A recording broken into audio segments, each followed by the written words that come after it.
everybody. Welcome back to the channel. Today we're going to basically cover something sort of basic, but it actually comes up in questions quite a bit. What is the difference between a soap bar P90 and a dog ear P90? So we've got our dog ear P90. This is a Dylan Talks Tone dog ear P90, and this is in a Gibson SG Junior that I absolutely love. And this is a TTG exclusive to Dylan Talks Tone Challenger. So this is one of our models. You can actually buy this very guitar at Dylan Talks Tone right now. And if you don't want a whole guitar, you can get pickups at Dylan Talks Tone, these very P90s right here. So these are our most popular pickups. We make them, send them all over the world. We make lots of them every week. And so people ask us all the time, which one should I get? Well, first of all, that has a lot to do with the fitment. And then the next question is there any difference in tone? And I'm going to show you that there is not. So I'm going to show you why there is not. So we'll look at these both designs up close, and we'll show you how they're made and what the differences are. So let's start at the very beginning. This is a bobbin for a P90. And the bobbin for a dog ear P90 and the bobbin for a soap bar P90 are exactly the same thing. In fact, they're interchangeable as we complete them. So let me grab a stack of parts and I'll show you what the differences are between these two pickups when one becomes a dog ear versus one becoming a soap bar. But starting off here, just understand that the coil dimension is exactly the same, which is one of the most key ingredients of a pickup.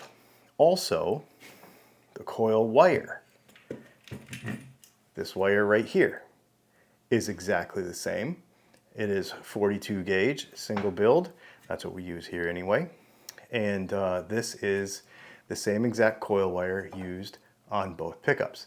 Let's go over to the assembly bench. Now, if you could think, okay, well, I'm going to wind two bobbins exactly the same, and then we're going to go over to the assembly bench and put them together.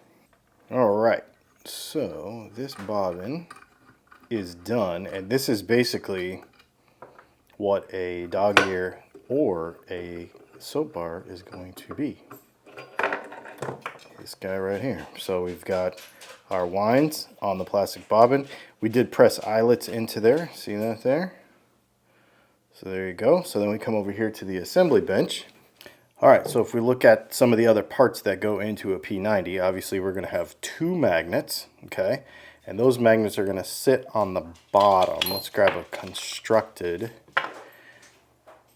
P90, and you can see those two magnets right there. We also have pull pieces, which are going to be the pull pieces that go in these holes, right? And they become those ones, okay?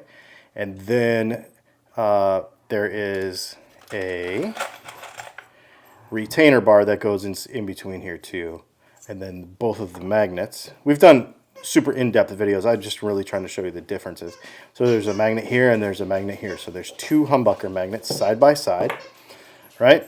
And then this bobbin. And then the only real difference between the two, when we flip these babies upside down, pull the cover off of this one. So these are basically exactly the same pickup, right? When you look at everything about them, they're basically exactly the same. The only difference is the mounting solution to the guitar.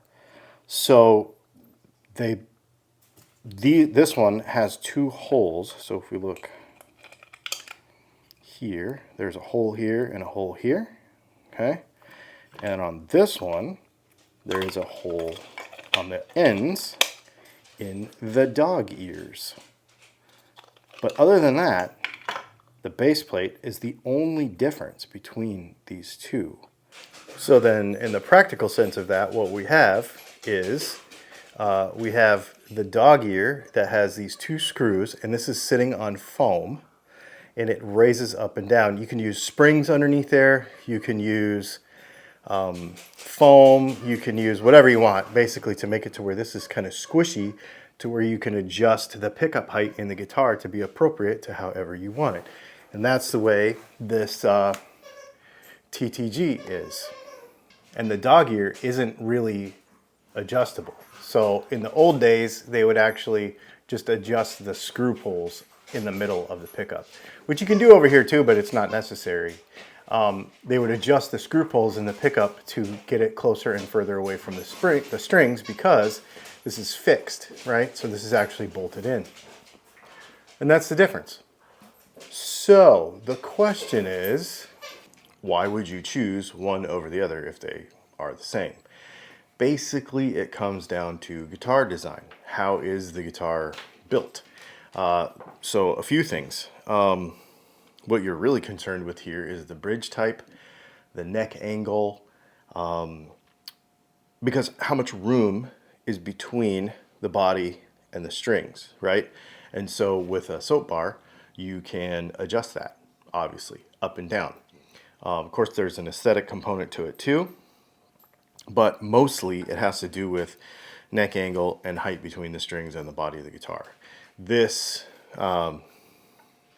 you could put a soap bar in here, but you can't always put a dog ear on a guitar. Like sometimes there's just not enough room to put a dog ear because you can't lower it into the body, right? So it's really a construction choice in the beginning. Like I said, you can kind of retrofit one way, but maybe not the other, depending on. The other thing is the cosmetic side. So for these ones, for dog ears, basically they are, you know, black plastic, white plastic, cream plastic, just whatever. Dog jump. That's a dog with a bone on the hardwood floor. Hold please. With the soap bars, you can do all kinds of custom stuff. Like on this guitar, we've got, you know, this is a special edition guitar that we've got here at Dylan Talks Tone. Of course, we've got these really super cool pickup covers and engraved and whatever. And of course, we here at Dylan Talks Tone have done all this various custom stuff with acrylics and all kinds of other neat things. And it doesn't affect the tone because the pull pieces show through. It's a, you know, it's a totally awesome way to kind of jazz up a guitar without affecting anything really. So you can do that kind of stuff with a soap bar where it's, I suppose you could do it with this too, it would be harder. There'd be a bunch more work to it. Now let's talk about why the guitars sound so different, because they do. The output of the pickup is exactly the same. The wind of the pickup is exactly the same. Now I made these pickups maybe a few years from each other, but they're the same thing. In fact, they're all the same products. They're the same wire supplier. They're the same magnet supplier. They're the same everything. And so the difference between them is going to, again, come down to guitar construction. Now we could get into tap testing and tone wood and all that kind of stuff. But what we're really talking about is same scale length, but we're talking about bridge position in relation to the pickup. We're talking about spacing, all that kind of stuff. And we're also talking about adjusting the height versus not adjusting the height, right? So there's a whole bunch of variables there. So, you know, are the guitars going to sound the same? No, but that doesn't mean the pickups aren't the same. So there you go. Just a little deep dive into the difference between a soap bar and a dog ear P90 and why you might choose. Let me know. Do you have either of these in your life? If you do not, why not? Because you should. You can go to Dylan Talks Tone and you can buy either of these. You can buy this guitar actually. You can buy soap bar P90s or dog ear P90s in various custom components and configurations. Check them out. Make sure you do me a favor and like and subscribe if you like talking about pickup stuff. And yeah, Patreon supporters, thank you for supporting us, all that stuff. Thanks for hanging out. We'll see you in the next video.